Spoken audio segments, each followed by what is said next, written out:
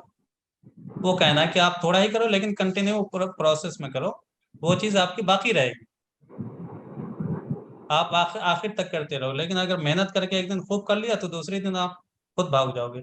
ایک صاحب کا واقعہ میرے بچپن کا واقعہ ہے کہ اب چونکہ بعض مسجدوں میں کیا ہوتا ہے 20 رکعت نماز پڑھائی جاتی ہے تراویح کی.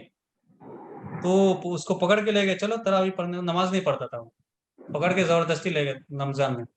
20 رکعت نماز پڑھا دیا. اس سے پہلے کہ 17 رکعت نماز، ٹوٹل 37 رکعت ہو گئی. تو پڑھنے کے بعد اس نے کہا کہ میرے لگتا ہے کہ میرے گھٹنے جو ہے نا وہ بالکل لگتا ہے کہ زخمی ہو گئے، پھٹ گئے، اب میں مسجد نہیں جاؤں گا. اس کے مقابلے میں ہوتا ہے کہ صرف نماز پڑھا کے اس کو بھیج دیتے تو اس سے اس کو شوق پیدا ہوتا. لیکن اس کو ایسی حالت کر دی بیچارے کو اٹھا بیٹھا کر کے کہ اس نے کہا کہ میں جاؤں گا ہی نہیں. تو یہ چیز نہیں ہونا چاہیے، خود اپنے لیے بھی نہیں ہونا چاہیے. اس لیے اللہ کے رسول صلی اللہ علیہ وسلم نے کہا کہ جب تک آپ کو طبیعت کرتی ہے، فریش ہے طبیعت، آپ عبادت کریں، تھک جاتے ہیں چھوڑ دیں. عبداللہ بن عمرو بن العاص کو یہ کہا تھا، وہ ان کو رسول اللہ نے سمجھایا تھا. وہ ہر دن روزے رکھتے تھے، رات کو تہجد پڑھتے تھے. تو اللہ کے رسول صلی اللہ علیہ وسلم نے کہا نہیں ایسا نہیں کرو، مہینے میں 3 دن روزے رکھا. تو اس نے کہا اس سے زیادہ میری طاقت ہے. نوجوان تھے تو کہہ دیا، تو کہا کہ ہفتے میں 1 دن رکھو، ہفتے میں 1 دن رکھو، 2 دن جمعرات اور سوموار. اس نے کہا اس سے بھی زیادہ طاقت ہے. تو میں ہر دن رکھ سکتا ہوں. کہا نہیں، اس کی تم کو اجازت نہیں. ایسا کرو صوم داؤد رکھو. صوم داؤد کا مطلب 1 دن روزہ 1 دن افطار. تو بعد میں وہ کہتے تھے کہ اللہ کے رسول صلی اللہ علیہ وسلم کی کاش ہم نے بات مان لی ہوتی بڑھاپے میں جا کر. تو ایسا نہیں ہوتا. تو بڑھاپے کے حساب سے آپ پلاننگ کیجئے کسی بھی چیز کی، کہ بڑھاپے میں اس کو کر سکتا ہوں یا کر سکتی ہوں یا نہیں، اس سے دوا سے کرنا چاہیے پلاننگ. تو آپ کنٹینیو پروسیس میں چلا سکتے ہیں کسی بھی چیز کو.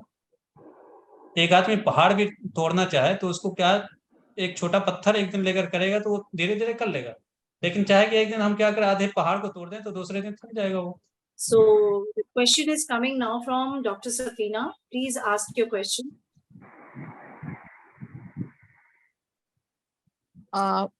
فرحات صاحب، میں یہ جاننا چاہ رہی ہوں کہ جیسے مغرب کی نماز کا وقت ملک میں الگ الگ ٹائم پہ ہوتا ہے. آواز آ رہی ہے؟ جی. تو کیا ہم ایسے جیسے آج پروگرام ہے یا کوئی بھی ایسی ضرورت ہے اس کو اپنے حساب سے آگے پیچھے کر سکتے ہیں، یا کیسا اس میں نماز کو کیسے ایڈجسٹ کرا جا سکتا ہے؟ دیکھیے اللہ کے رسول صلی اللہ علیہ وسلم کا جو طریقہ تھا اس کو آپ فالو کر لیجیے، بہت آسان طریقہ ہے. اللہ کے رسول صلی اللہ علیہ وسلم نارملی اس زمانے میں تو ایسا پروگرام ہوتا نہیں تھا کہ ٹائم زون کا فرق ہو، ویسا نہیں ہوتا تھا. سفر میں یہ پریشانی آتی تھی.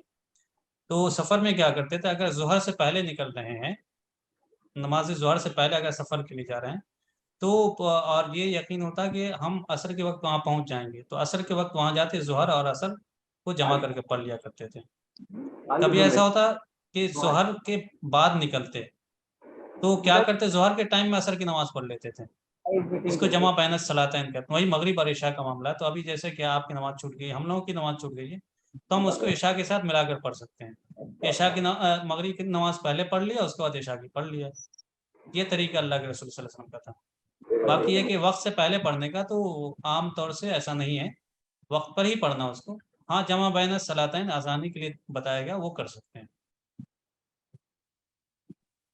شکریہ. تو یہ مغرب کی نماز عشاء کے ساتھ کی جا سکتی ہے؟ ہاں ظہر درمیان اور میں عصر کو آپ دونوں نماز کے درمیان میں جیسے مغرب کی پڑھنے کے بعد نفل یا سنت پڑھتے ہیں وہ نہیں پڑھنا. پہلے آپ پڑھ لینا مغرب کی 3 رکعت، پھر اس کے بعد 4 رکعت عشاء کی. جی فرض پڑھنی. ہاں فرض پڑھنی ہے. ٹھیک ہے. تو باقی اس کے بعد کچھ پڑھنا چاہے عصر کو ظہر کے ساتھ جمع کر سکتے ہیں؟ ہاں کر سکتے ہیں. پہلے بھی کر سکتے ہیں، بعد میں بھی کر سکتے ہیں. پہلے کا مطلب ظہر کے ساتھ بھی کر سکتے ہیں یا عصر کے ساتھ بھی کر سکتے ہیں.